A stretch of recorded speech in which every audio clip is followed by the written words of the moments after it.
হরে কৃষ্ণ। আমি আমার পরমারাধ্য গুরুদেব এবং বিষ্ণুপাদ পরমহংস অষ্টতর শত শ্রী শ্রীমৎ ভক্তি সুন্দর ভাগবত মহারাজের রাতুল চরণ যুগলে অগণিত ভক্তিপূর্ণ প্রণাম জানাই এবং সকল সাধুগুরু বৈষ্ণব ভক্তবৃন্দের শ্রী চরণ কমলে জানাই আমার ভক্তিপূর্ণ প্রণাম।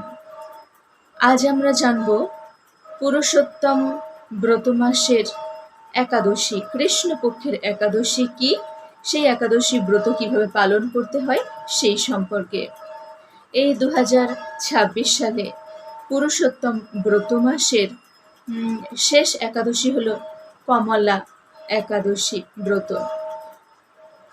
ভগবান শ্রীকৃষ্ণের কাছে মহারাজ যুধিষ্ঠির একসময় জিজ্ঞাসা করেছিলেন যে, হে ভগবান, হে পুরুষোত্তম, কৃপা করে আপনি বলবেন যে পুরুষোত্তম মাসের বা অধিক মাসের পুরুষোত্তম মাসের কৃষ্ণপক্ষের একাদশীর নাম কি, কৃষ্ণপক্ষের একাদশী ব্রতের নাম কি, তার বিধান কি, কিভাবে পালন করতে হয়। তখন ভগবান শ্রীকৃষ্ণ বলেছিলেন যে, হে মহারাজ, জগতের কল্যাণের জন্য আপনি অতি উত্তম প্রশ্ন করেছেন। এই পুরুষোত্তম ব্রত মাসে কৃষ্ণপক্ষের যে একাদশী তা পরমা বা কমলা একাদশী নামে প্রসিদ্ধা। এই কমলা একাদশী ব্রতের সম্পর্কে পদ্মপুরাণে খুব সুন্দরভাবে বর্ণিত হয়েছে।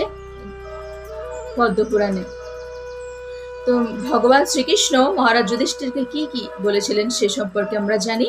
ভগবান শ্রীকৃষ্ণ বলেছিলেন যে, হে মহারাজ, পুরুষোত্তম ব্রত মাসের যে একাদশী কৃষ্ণপক্ষের কমলা একাদশী তা ভক্তি মুক্তি প্রদানকারিণী, ভক্তি মুক্তি প্রদাতা।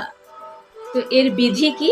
বিধি সম্পর্কে ভগবান বললেন যে ব্রাহ্ম মুহূর্তে শয্যা ত্যাগ করে, স্নান করে, শুচিশুদ্ধ হয়ে, জপ আহ্নিক করে, তিলক আহ্নিক করে, তারপর ভগবানের নাম, পবিত্র নাম মন্ত্র জপ করতে হয় ভগবানের প্রীতিবিধানের জন্য।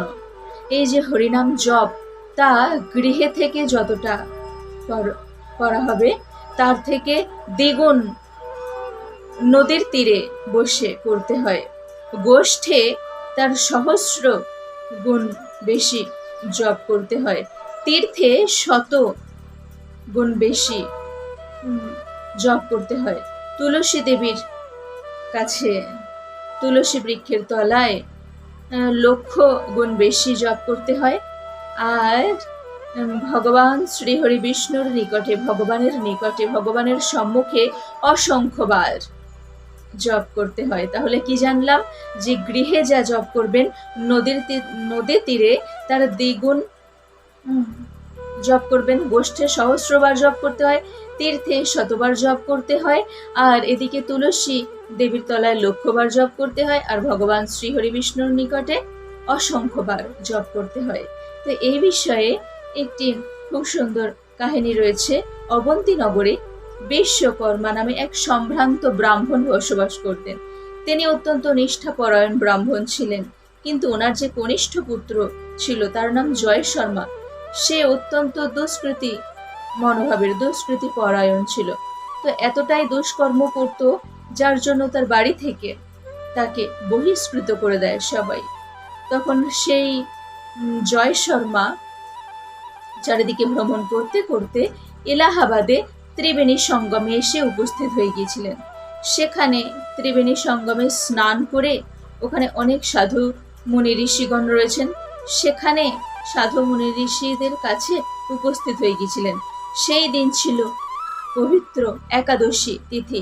তো পবিত্র একাদশী তিথিতে একাদশীর মাহাত্ম্য ওই সাধু মুনি ঋষিগণের মুখনিসৃত একাদশীর মাহাত্ম্য শ্রবণ করেছিলেন। শ্রবণ করে সেই দিন একাদশী ব্রত অনাহারে পালন করা হয়ে গিয়েছিল। তার প্রভাবে লক্ষ্মী দেবী তিনি অত্যন্ত প্রসন্না হয়েছিলেন। এত প্রসন্না হয়েছিলেন যে তিনি দর্শন প্রদান করেছিলেন, সেই জয় শর্মাকে দর্শন প্রদান করেছিলেন।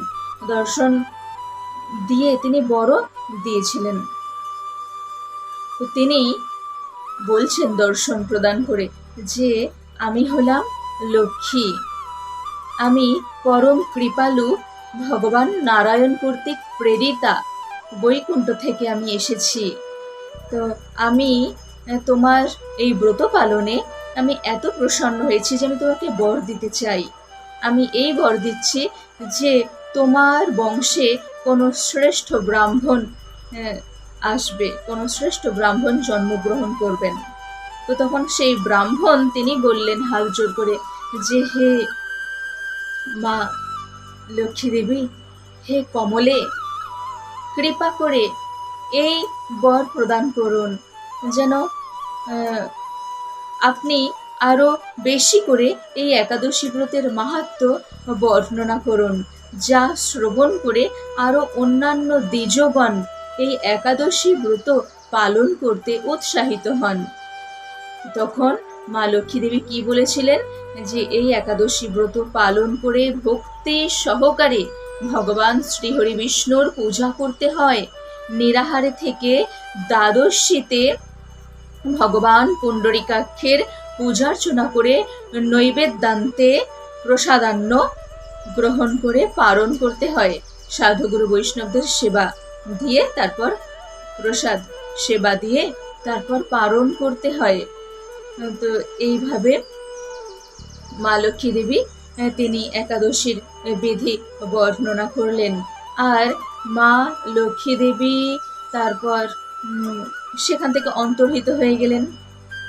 আর সেই যে ব্রাহ্মণ জয় শর্মা, তিনি মা লক্ষ্মী দেবীর কৃপায়, মা কমলা দেবীর কৃপায়, লক্ষ্মী দেবীর আরেক নাম কি কমলা, মা কমলা দেবীর কৃপায় তিনি অত্যন্ত অনেক সমৃদ্ধশালী হয়ে গেলেন, ধনশালী হয়ে গেলেন, বিত্তশালী হয়ে গেলেন।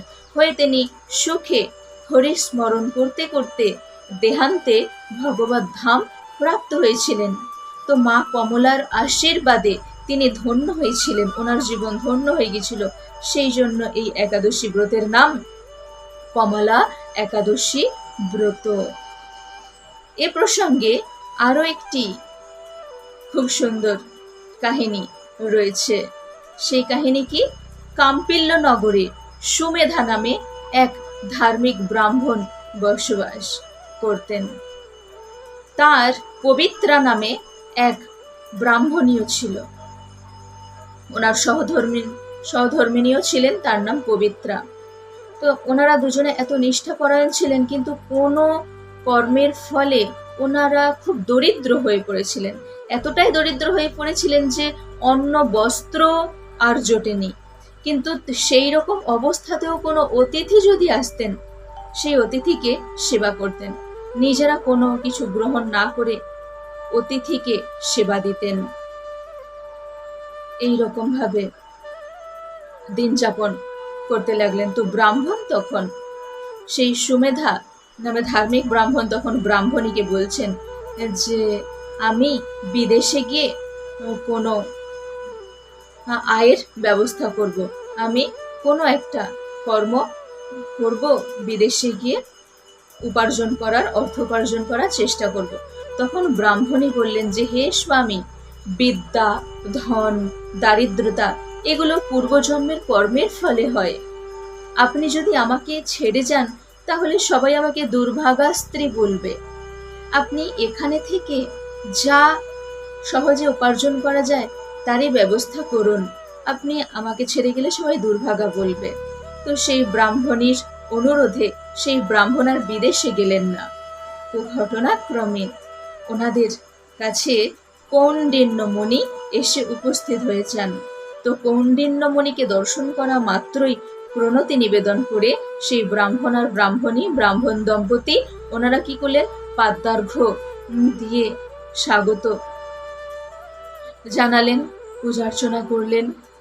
তো তারপর জিজ্ঞাসা করলেন যে হে মণিবর, আমাদেরকে কৃপা করে বলুন যে আমরা কিভাবে এই দারিদ্রতা থেকে মুক্ত হব। ওনারা দারিদ্র হয়ে গিয়েছিলেন কেন? কারণ ওনাদের অগাধ ধন সম্পত্তি থাকার সত্ত্বেও কখনো কাউকে অন্নদান করেননি। কেউ যদি সামর্থ্য থাকার সত্ত্বেও কাউকে অন্নদান না করে তাহলে তার দারিদ্রতা এসে যাবেই যাবে। তো সেই জন্য অত্যন্ত দরিদ্র হয়ে পড়েছিলেন। তো কৌণ্ডিন্য মুনিকে জিজ্ঞাসা করলেন যে আপনি হে মণিবর কৃপা করে বলুন আমাদের দারিদ্রতা কিভাবে দূর হবে। তখন কৌণ্ডিন্য মুনি কৃপা করে বর্ণনা করলেন যে পুরুষোত্তম মাসের কমলা একাদশী ব্রত, কৃষ্ণপক্ষের কমলা একাদশী ব্রত ভক্তি মুক্তি প্রদানকারিণী, সমস্ত পাপ বিনাশকারিণী আর মনের কামনা পূর্ণকারিণী, সমস্ত দুঃখ দারিদ্রতা দূরকারিণী। এই কমলা একাদশী ব্রত প্রথম পালন করেছিলেন ধনপতি কুবের, আর ধনপতি কুবের এই একাদশী ব্রত পালন করে অগাধ ধন সম্পত্তি লাভ করেছিলেন। রাজা হরিশ্চন্দ্র তিনিও এই কমলা একাদশী ব্রত পালন করেছিলেন। পালন করে ওনার স্ত্রী পুত্র রাজ্য থেকে যে হারা হয়ে গিয়েছিলেন, স্ত্রী পুত্র রাজ্য হারা হয়ে গিয়েছিলেন, সমস্ত কিছু ফিরে পেয়েছিলেন, স্ত্রী পুত্র রাজ্য সব ফিরে পেয়েছিলেন।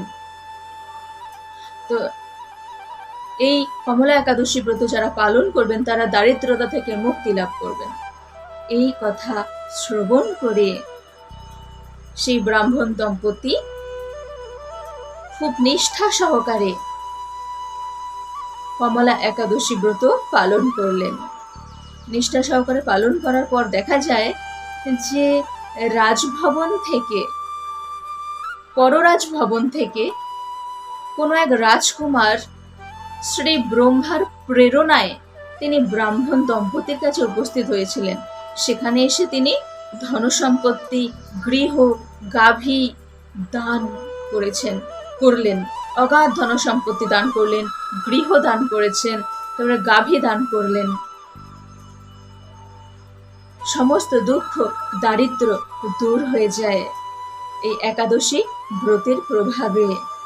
তো সেই ব্রাহ্মণী ভগবানের কাছে প্রার্থনা করলেন যে হে প্রভু, আমরা তো ধন সম্পত্তি তো লাভ করেছি, কিন্তু এ তো ক্ষণস্থায়ী, জগতের জিনিস তো জগতেই থেকে যাবে। হে প্রভু, কৃপা করে এই প্রার্থনা করুন যেন দেহান্তে আপনাকে স্মরণ করতে করতে দেহ পরিত্যাগ করতে পারি।